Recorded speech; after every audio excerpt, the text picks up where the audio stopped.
Olá, tudo bem? Eu este vídeo quero falar sobre um tema que está a ser discutido em Portugal, mas que eu acho que também é do interesse das pessoas no Brasil. Quanto mais não seja, para que fiquem atentas para um certo tipo de falácia típica da direita e, sobretudo, direita que defende ideias liberais. Antes de entrar diretamente no tema, eu quero dizer o seguinte: uma das coisas muito típicas da- das pessoas que defendem essas políticas económicas liberais é criar falsas dicotomias. Por exemplo, uma típica dicotomia que é criada é dizer que o trabalhador tem que optar entre trabalho e direitos, como forma de levar o trabalhador a aceitar perdas de direitos que isso de alguma forma vai fazer aumentar o emprego. Ora, essa é uma dicotomia totalmente falsa, sobretudo porque, como eu vou explicar agora, vocês vão ver que o que acontece é precisamente o contrário.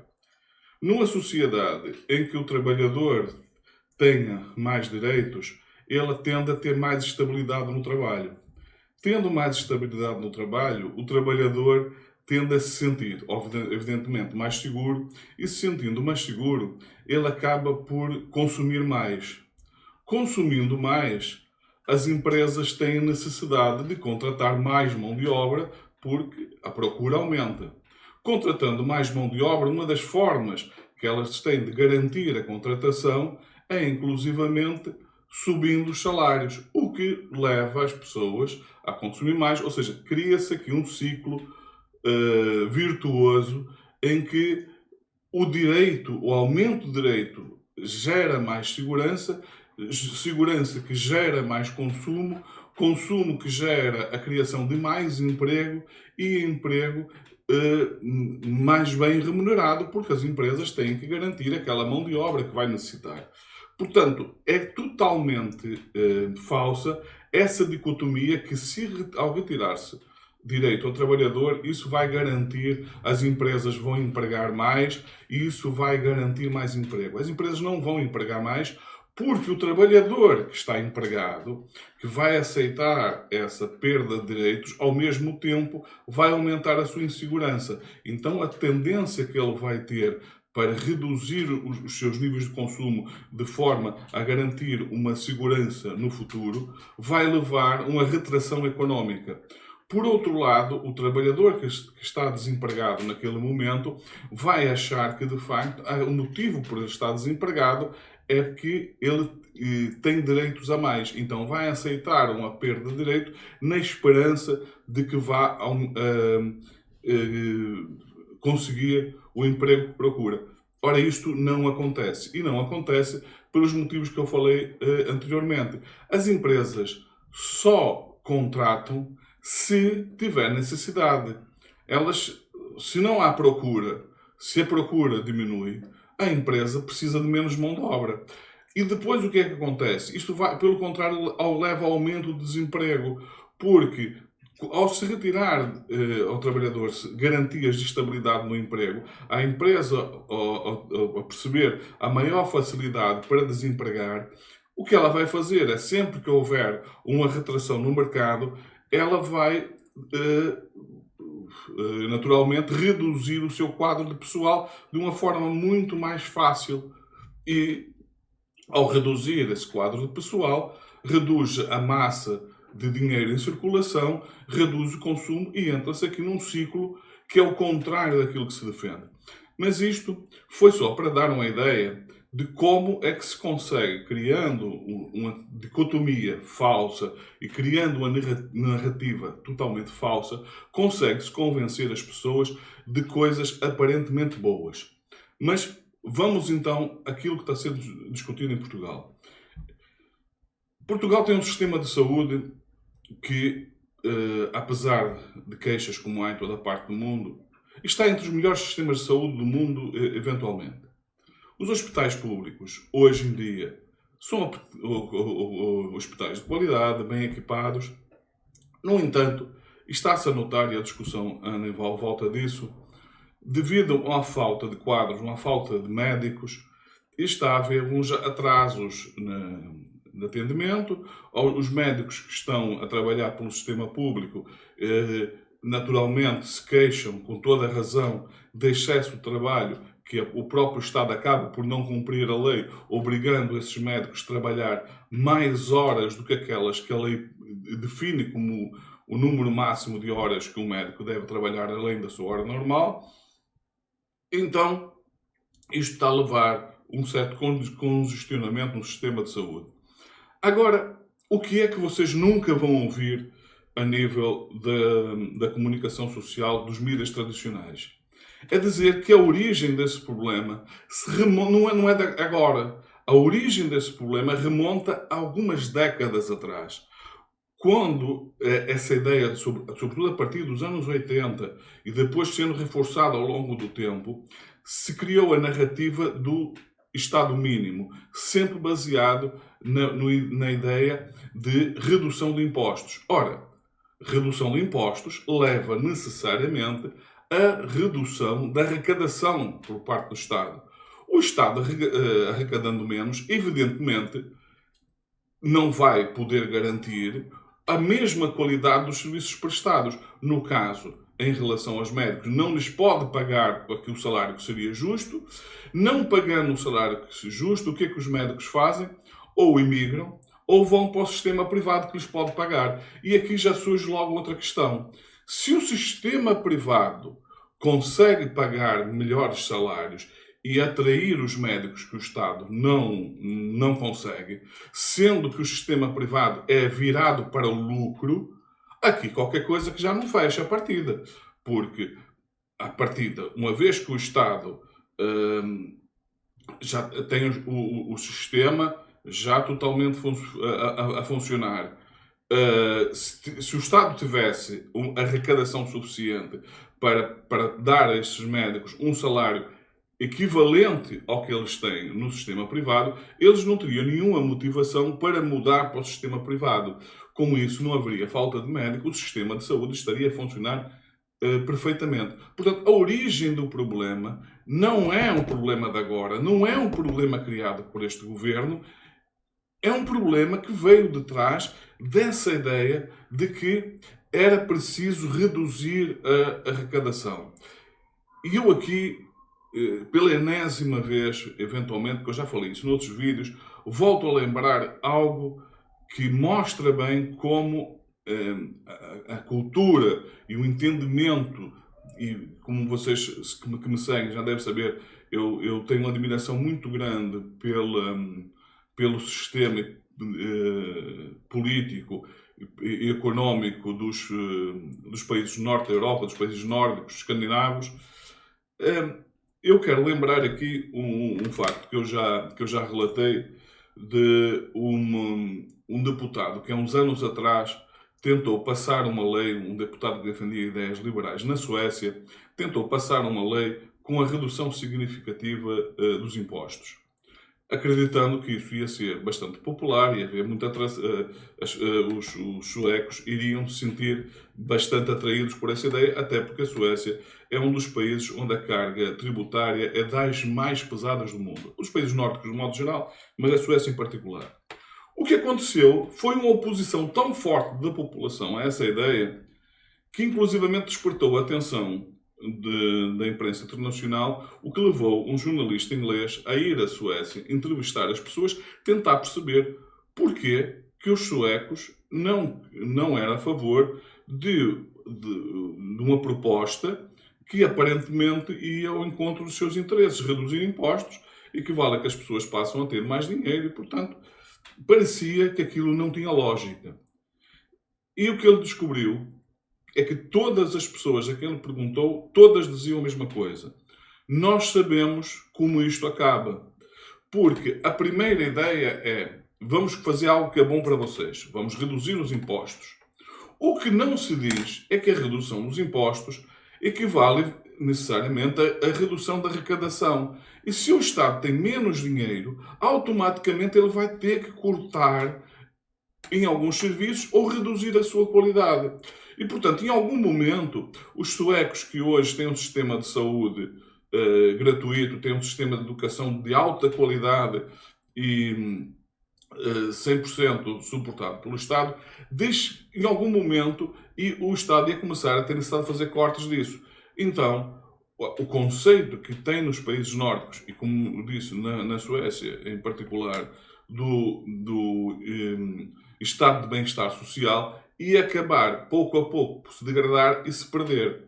Ora, o que aconteceu em Portugal foi algo muito semelhante. Primeiro, com o processo de privatizações, o que nunca se disse às pessoas, por exemplo, se eu tenho empresas públicas que são lucrativas, como particularmente a Galp, que é a empresa que corresponde no Brasil, para quem está a ouvir do Brasil, a Petrobras, que é uma empresa e ainda é altamente lucrativa, e o Estado privatiza essa empresa, há uma receita dos dividendos dessa empresa que o Estado deixa de ter. A mesma coisa em relação à EDP, que sempre foi uma empresa que deu lucro e o Estado deixa de arrecadar também por isso. Mas quando as pessoas dizem, mas essas empresas em algum momento não davam lucro suficiente ou então podiam em algum momento passar a dar prejuízo. Bom, ora bem, como essas empresas são empresas de setores estratégicos, por exemplo, o que acontecia, e no caso, por exemplo, das águas, da privatização das águas em Portugal, ficou mais nítido, é que quando se privatizou, basicamente o que as empresas fizeram foi aumentar os preços, para aumentar o lucro. Ora, o Estado, ao praticar preços mais baratos, de alguma maneira está a beneficiar o trabalhador, ou a população do modo geral, porque se por um lado o Estado não está a arrecadar tanto com dividendos, por outro lado as pessoas estão a ter acesso a combustível e a eletricidade a preços mais baratos, automaticamente sobra mais dinheiro para outras despesas. As empresas, quando têm energia mais baratas, acabam por produzir e prestar serviços a preços mais baratos, porque reduz os custos. Ou seja, quando o Estado abdica de empresas de setores estratégicos, porque eu não defendo, por exemplo, nunca defendi a ideia de Portugal, por exemplo, ter uma empresa aérea. Eu nunca fui favorável a que a TAP fosse uma empresa pública. Sempre entendi que nessa área, e não vejo nenhum motivo para, pelo contrário, em relação às outras, privatizou-se tudo, e a TAP, que é uma empresa de transportes aéreos, que não faz sentido estar na mão do Estado, manter-se esse tempo todo no Estado, sendo que é uma empresa que apenas gera custos para o Estado. O Estado não se beneficia em nada em manter a TAP, pelo menos no meu entendimento. Eu entendo que esse sim é um caso em que eu defendo a privatização. Pelo contrário, não defendo absolutamente privatizações de setores estratégicos, porque a população acaba sempre por perder. Ou perde porque o Estado, ao arrecadar menos, necessariamente para compor aquela redução da arrecadação, vai ter que aumentar os impostos ou, como está a acontecer no sistema de saúde, reduzir a qualidade do sistema de saúde e da educação, porque também o fenómeno que está acontecendo em Portugal na saúde também está acontecendo na educação, em que o professor, ao ganhar mais no setor privado, ele tende a sair do sistema público ao sistema privado, degradando a qualidade do sistema de ensino público, o que cada vez mais leva as pessoas a ir para o sistema privado.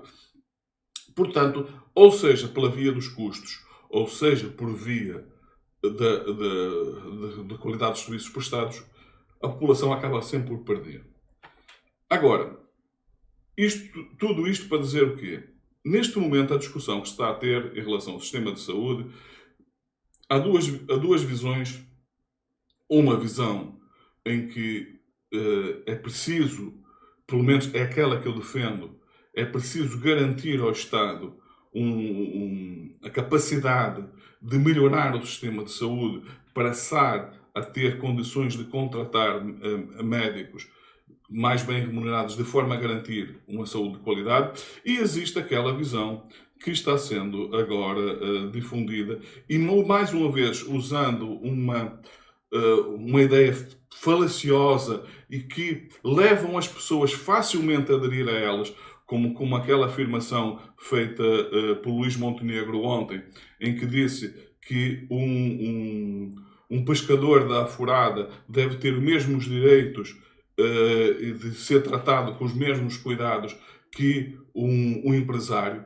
E eu também estou de acordo com isso. A questão é que ele defende isso através de entrega desse serviço ao setor privado. Ou seja, o Estado, total ou parcialmente, abdicaria ele próprio de fornecer serviços de saúde.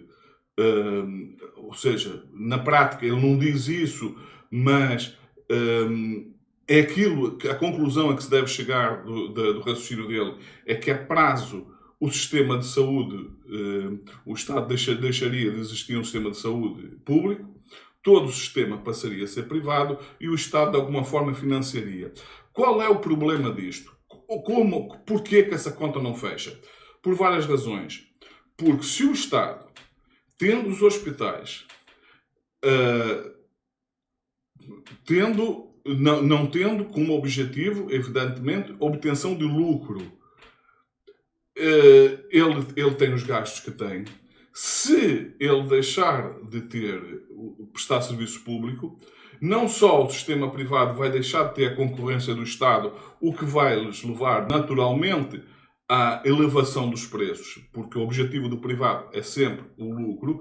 O Estado vai ter, no caso de financiar o sistema de saúde integralmente, o Estado, além de ter que pagar os custos do serviço, vai ter que pagar pelo lucro do privado, porque o privado não vai abdicar do lucro. O objetivo do privado não é prestar um serviço social. O serviço o público vê o negócio da saúde como um negócio que tem que dar lucro como qualquer outro negócio. Então é aí que a conta não fecha. Se o Estado, tendo que suportar apenas os custos, já é complicado, com a arrecadação que tem, garantir esse serviço de qualidade. Se ele passar, além dos custos do serviço, a ter que suportar com o lucro do empresário, evidentemente que o dinheiro ainda vai ser menos. Em algum momento o que vai acontecer é que o Estado vai começar a dizer: olha, o dinheiro não chega para tudo, nós vamos ter que reduzir o valor de subsídio para as pessoas terem os cuidados de saúde, outra parte você vai ter que pagar a suportar, por caso contrário vamos ter que aumentar impostos, nós não queremos aumentar impostos. Nunca vão dizer que a origem do problema está na decisão que foi tomada no passado, que foi de acabar com o sistema público de saúde. Da mesma forma que não se diz neste momento que a perda de qualidade do sistema de saúde tem em grande parte a ver, eu digo mais, tem tudo a ver com o facto do Estado não ter arrecadação suficiente para garantir. Não há forma de se querer exigir ao Governo que contrate mais médicos. Para contratar mais médicos, ele tem que passar a pagar melhores salários, que cumpra a própria lei que limita o número de horas, de forma que os médicos, de facto, não tenham que trabalhar horas excessivas, sendo que não há dinheiro para garantir nada disso. Então, transmitir-se essa ideia que isto é muito simples, se resolveria com menos Estado nesses setores, mais uma vez, estamos a fazer as pessoas acreditar numa falácia que em algum momento vai dar muito errado. E eu aqui vou buscar um outro exemplo noutra área. É, por exemplo, aquilo que está a suceder atualmente no Chile. Durante décadas se fez acreditar às pessoas que o sistema chileno era um sistema perfeito. Até que as pessoas que começaram a entrar começaram a trabalhar segundo o novo modelo chileno, em que só o trabalhador contribuía para a sua aposentadoria. Quando esse trabalhador atinge a idade limite e começa a se aposentar, descobre que tinha uma perda da renda de tal forma absurda que chegou a ser menos do que o salário mínimo, de forma que ele descobriu que não tinha como sobreviver. Pior do que isso, o sistema privado só garantia ao trabalhador a renda até o limite daquilo do valor que ele conseguiu acumular até aí. Se em algum momento aquele dinheiro acabou. Portanto, se você tem um limite de tempo que vai poder viver, que é o limite que aquele dinheiro que você tem lhe garante alguma renda, sendo que renda extremamente baixa. Ou seja, sempre que se dá às pessoas a ideia desse facilitismo, que esse modelo funciona, em algum momento dá problemas. Acaba sempre por dar problema. E eu, neste momento, estou com muito medo do PSD chegar ao poder. E estou com muito medo porque o PSD, que já foi um partido de centro-esquerda, hoje é claramente um partido de direita e da direita liberal, que hoje já não é de agora, já vem de algum tempo atrás. No tempo de Passos Coelho, isso ficou por demais evidente.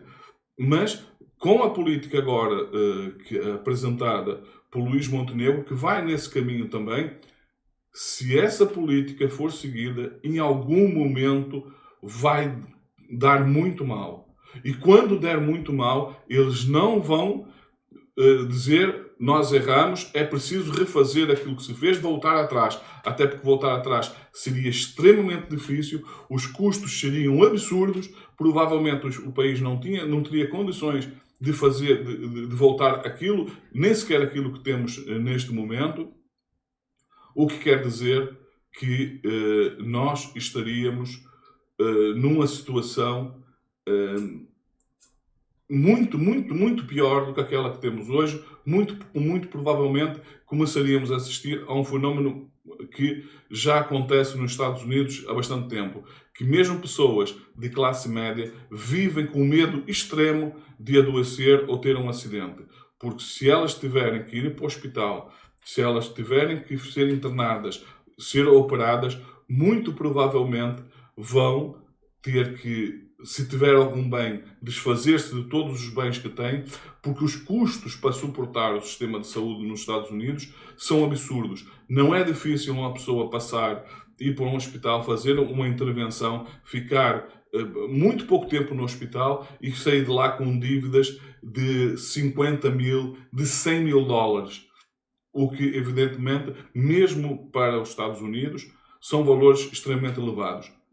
É disso que estamos a falar. É para isso que aponta essa política. Portanto, é preciso ter muito cuidado, quer as pessoas em Portugal, em que este assunto está a ser discutido, não se deixem levar por essa ideia de que a solução para o sistema de saúde é a privatização. Não é. Isso vai parecer que resulta muito bem no início, mas mais tarde vai dar problemas e problemas gravíssimos, que muito difícil de ser corrigidos ou eventualmente impossível de ser corrigidos.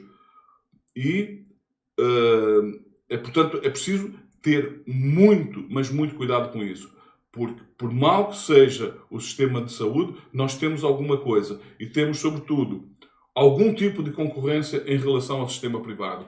Hoje o sistema público já não consegue dar respostas a alguns serviços e, por causa disso, já contrata muitos serviços ao setor privado. O que faz, evidentemente, aumentar os custos do Estado. Porquê? Porque sempre que um hospital privado vai prestar um serviço por um serviço público, o Estado tem que pagar esse privado não só os custos do serviço, mas o lucro que essas empresas obtêm com aquela prestação de serviço. Se a tendência for nesse sentido, em algum momento, se agora já falta dinheiro para ter o sistema de saúde que temos, em algum momento não vai haver dinheiro nenhum para garantir nenhum tipo de sistema de saúde. Ou então, os valores que o Estado vai poder contribuir serão tão baixos que a grande maioria das pessoas vão deixar de ter acesso à saúde. Gostaria de saber o que é que você pensa disso. Deixe os seus comentários. Se gostou daquilo que se falou, dê o like. Se não gostou, dê o dislike. Mas, sobretudo, eu gostaria muito que partilhasse este vídeo e que deixasse o seu comentário. Eu quero saber o que é que você pensa, o que é que você acha disso. Fiquem por aqui. Fiquem bem. Vemos no próximo vídeo.